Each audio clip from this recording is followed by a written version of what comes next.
inviter sur une antenne le porte-parole d'une armée qui a massacré, à mon sens, pour être en guerre, il faut avoir une armée en face. C'est le porte-parole de massacre. Bienvenue sur Das Polémique. Aujourd'hui, on va réagir à plusieurs séquences qui font l'actualité, en commençant par la Martinique qui s'embrase. J'en parle régulièrement sur la chaîne. Les Antilles, et en particulier la Martinique, manifestent depuis plusieurs mois contre la vie chère. Et quand on parle de vie chère, c'est pas juste une hausse comme on peut le voir en métropole. Aux Antilles, on est sur du x10 comparé à la métropole. C'est bien la marque Carrefour. 20,95 € pour 6 bouteilles de yaourt à boire de la marque Carrefour. J'ai vérifié le code barre. C'est vraiment la même chose. Un article que vous pouvez retrouver en métropole pour 2 ou 3 euros. Là-bas, c'est carrément hors de prix. Et c'était prévisible qu'à un moment donné, il y aurait des révoltes. Ce qui est insupportable, c'est d'abord que les médias en parlent très peu. Ils préfèrent se concentrer sur une lycéenne qui gifle une professeure ou bien sur la défense du gouvernement Netanyahou. Et le peu de fois où ils en parlent, ils insistent surtout sur les incendies et les dérives plutôt que sur les raisons de ces révoltes. Nous savions qu'il allait y avoir à un moment ou à un autre, plus les choses allaient traîner, plus les frustrations et peut-être les manifestations de cette frustration allaient être grandes. Et puis vous avez naturellement des personnes qui profitent d'une situation qui peut être une situation militante de manifestation avec des arguments et des motifs légitimes. Vous avez des personnes qui profitent pour piller, pour violenter, pour brûler et pour s'adonner en effet à des actes répréhensibles par la loi. Je ne connais pas assez bien cette députée, elle fait sûrement du bon travail j'imagine, mais c'est une erreur de mettre l'accent sur les dérives entre guillemets de cette mobilisation. Ne vous inquiétez pas, condamnez les violences, le système s'en chargera. Ils vont inonder les médias de la même propagande qu'on a vue contre les Gilets jaunes. Une propagande qui pousse à se focaliser uniquement sur les conséquences et non sur les causes. L'avantage pour le gouvernement, en pointant du doigt les pillages comme seul problème, c'est d'y apporter comme seule solution une répression policière. Une manifestation qui avait débuté dans une ambiance plutôt bon enfant. Depuis 5 heures, les syndicalistes et la population avaient installé un barrage filtrant sur cette route du Carbet. Arrivent alors les gendarmes qui leur demandent de libérer complètement la route. Les discussions vont bon train quand soudain...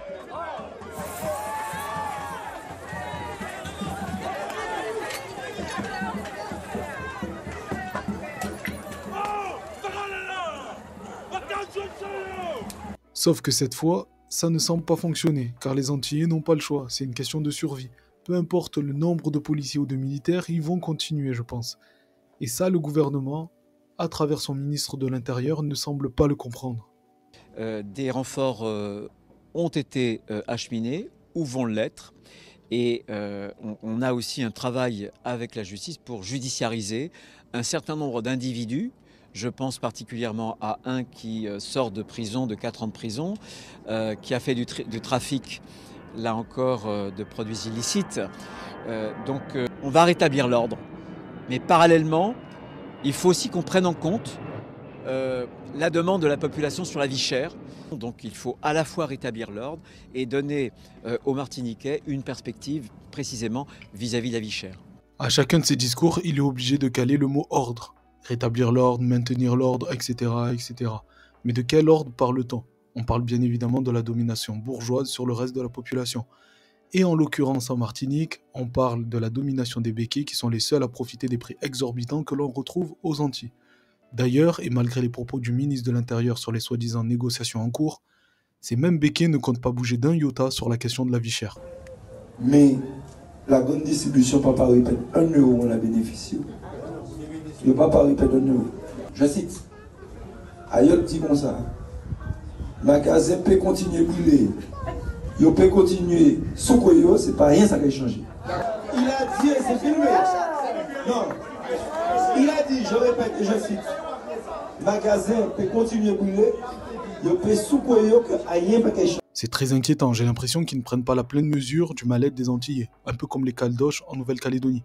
Ce complexe de supériorité les pousse à penser que le bras armé du gouvernement, des pouvoirs publics, à savoir la police et la gendarmerie, pourront indéfiniment mater ceux qui ne veulent plus de cet ordre-là. Et déjà, vous êtes, pour moi personnellement, moi je vous dis, les forces d'occupation pour moi, vous n'avez rien à me demander, ok? Vous n'avez strictement rien à me demander, les forces d'occupation. Mais je vous ai pas demandé. Et la liberté d'expression, vous allez empêcher personne de parler ici aux Antilles, ok? Ce que vous êtes en train de faire en Martinique, on en a marre, ok? Vous êtes en train de harceler les gens à travers la planète. On est fatigué de vous. Jusqu'en Kanaki, les gens sont fatigués avec vous. Alors vous savez une chose, c'est soit on le prend cool, ou soit si vous voulez la guerre, vous l'aurez. Parce qu'on n'est pas des enfants de cœur, nous.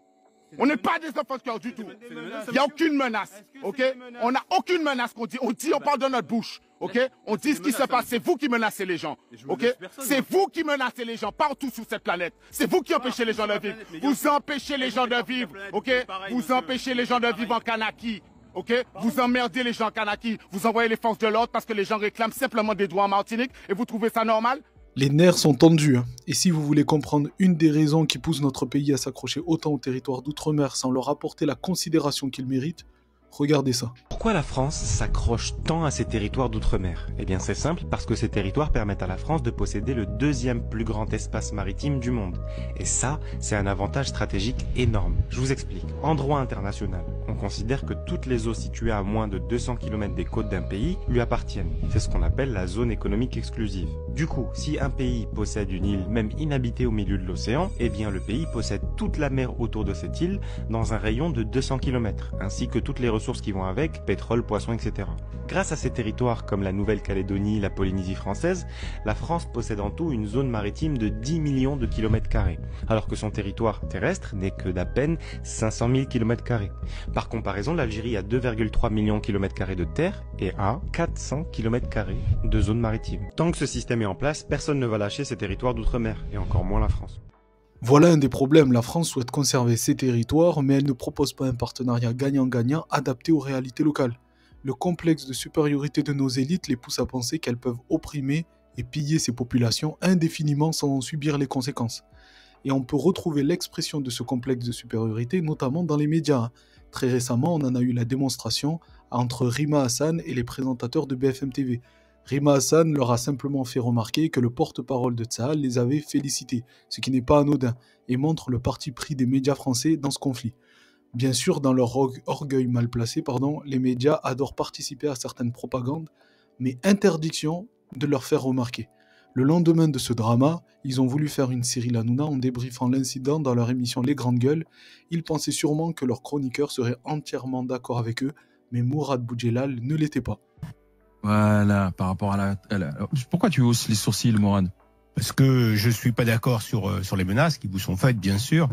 Je suis pas d'accord sur l'orientation qu'elle donne à BFM, mais par contre, je suis d'accord sur l'orientation des médias, oui. Je ne serait-ce que inviter sur une antenne le porte-parole d'une armée qui a massacré, à mon sens, pour être en guerre, il faut avoir une armée en face. Ouais. Qui a massacré, à mon sens, peut-être 50, 60 ou 100 000 personnes, dont une majorité d'enfants et de bébés. Les chiffres, on les connaît pas officiellement. Non, on les connaît pas, et quand on les connaîtra, je pense qu'on sera tous dans l'horreur, et qu'on se dira, on n'a rien fait par rapport à ça, quand on le connaîtra. Pour l'instant, on ne le sait pas. Voilà, et pour moi, c'est pas le porte-parole d'une armée, c'est le porte-parole de massacre.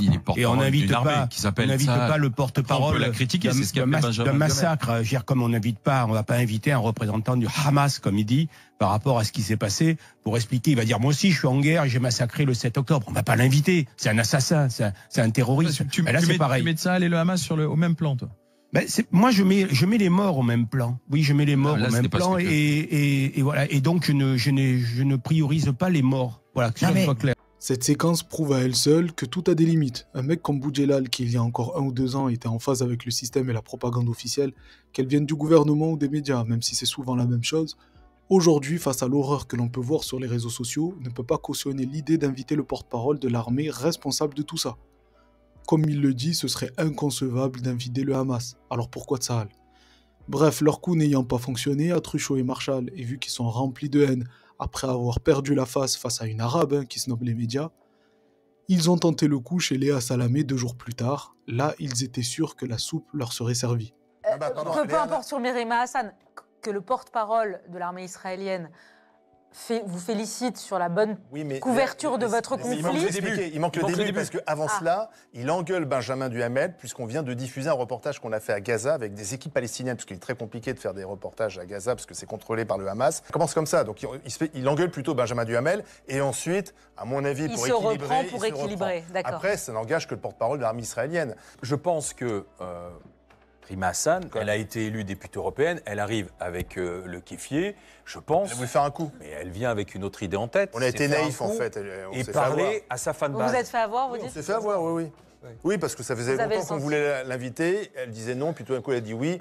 On aurait dû sentir qu'il y avait un traquenard. Des explications pas très convaincantes. Rafovitch, soi-disant pour équilibrer les choses, aurait félicité BFM pour son travail après les avoir critiqués pour le reportage qu'il venait de diffuser. Sauf que je pense que le reportage en question, pour une fois, montrait un peu la lumière sur les massacres, et ça n'a pas plu à Rafovitch, qui était plus habitué à un traitement médiatique favorable pour son camp. Parce que 99% du temps, BFM suit la propagande sioniste comme tous les autres médias. Rappelez-vous, le seul à avoir poussé le porte-parole de Tsahal dans ses retranchements, c'est Mohamed Kassi de TV5 Monde.